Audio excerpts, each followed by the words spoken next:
नमस्कार। अथ ज्येष्ठ शुक्ला निर्जला एकादशी व्रत कथा एवं महात्म।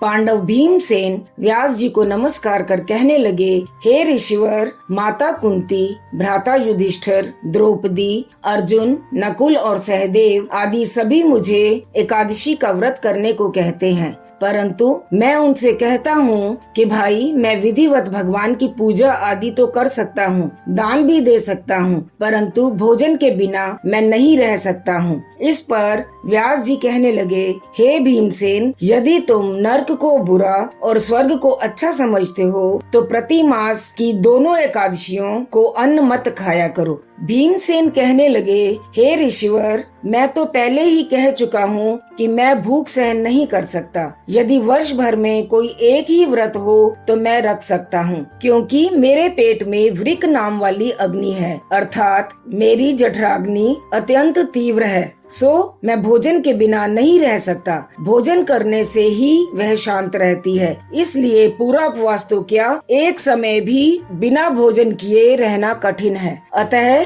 आप मुझको कोई ऐसा व्रत बताइए जो वर्ष में केवल एक बार ही करना पड़े और मुझको स्वर्ग की प्राप्ति हो जाए। श्री व्यास जी कहने लगे, हे पुत्र, बड़े बड़े ऋषियों ने अनेक शास्त्रों की रचना की है, जिसके अनुसार बिना धन के थोड़े परिश्रम से ही स्वर्ग की प्राप्ति हो सकती है।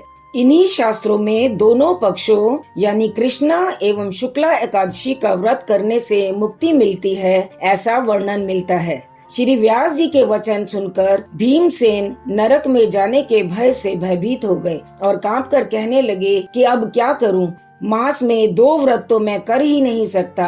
हाँ, वर्ष में एक व्रत करने का प्रयत्न अवश्य कर सकता हूँ। अतः वर्ष में एक दिन व्रत करने से यदि मेरी मुक्ति हो जाए तो ऐसा कोई व्रत बतलाइए। यह सुनकर व्यास जी कहने लगे कि वृष और मिथुन की संक्रांति के बीच में ज्येष्ठ की शुक्ल पक्ष की जो एकादशी आती है, उस एकादशी का नाम निर्जला एकादशी है। तुम उस एकादशी का व्रत करो। इस एकादशी के व्रत में स्नान और आचमन के सिवा जल लेना वर्जित है।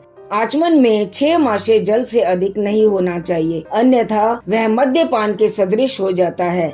इस दिन भोजन नहीं करना चाहिए, क्योंकि भोजन करने से व्रत नष्ट हो जाता है। यदि एकादशी के सूर्योदय से लेकर द्वादशी के सूर्योदय तक जल ग्रहण न करें तो उसे सारी एकादशियों के व्रत का फल प्राप्त होता है। द्वादशी को सूर्योदय से पहले उठकर स्नान आदि करके ब्राह्मणों को दान आदि देना चाहिए। इसके पश्चात भूखे और सत्य पात्र ब्राह्मण को भोजन कराकर फिर आप भोजन ग्रहण कर लेना चाहिए। इसका फल 1 वर्ष की संपूर्ण एकादशियों के फल के बराबर होता है। व्यास जी कहने लगे कि हे भीमसेन, यह मुझको स्वयं भगवान ने बतलाया है। इस एकादशी का पुण्य समस्त तीर्थों और दानों से भी अधिक है। केवल एक दिन मनुष्य निर्जल रहने से पापों से मुक्त हो जाता है। जो मनुष्य निर्जला एकादशी का व्रत करते हैं, उनको मृत्यु के समय यमदूत आकर नहीं घेरते, वरन भगवान के पार्षद उसको पुष्पक विमान में बिठाकर स्वर्ग को ले जाते हैं। अतः संसार में सबसे श्रेष्ठ निर्जला एकादशी का व्रत है,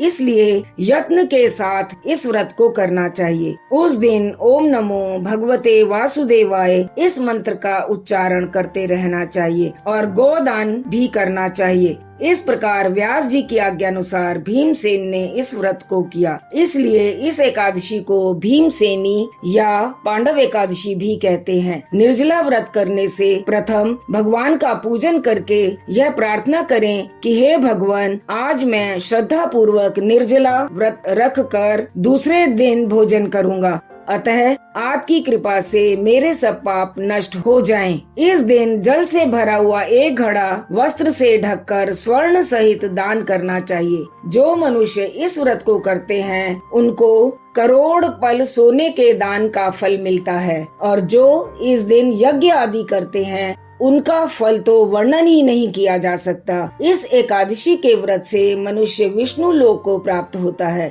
जो मनुष्य इस दिन अन्न खाते हैं, वे चंडाल के समान हैं, वे अंत में नरक को जाते हैं। हे कुंती पुत्र, इस व्रत के करने से सब स्वर्ग में जाते हैं। हे कुंती पुत्र, जो पुरुष या स्त्री श्रद्धा पूर्वक इस व्रत को करते हैं, उनको निम्नलिखित कर्म करने चाहिए। प्रथम, भगवान का पूजन, फिर गोदान, ब्राह्मणों को मिष्ठान एवं दक्षिणा देनी चाहिए तथा जल से भरे कलश का दान अवश्य करना चाहिए। निर्जला के दिन अन्न, वस्त्र, पात्र, उपानह यानी जूती आदि का दान भी करना चाहिए। जो मनुष्य भक्ति पूर्वक इस कथा को पढ़ते या सुनते हैं उनको निश्चय ही स्वर्ग की प्राप्ति होती है।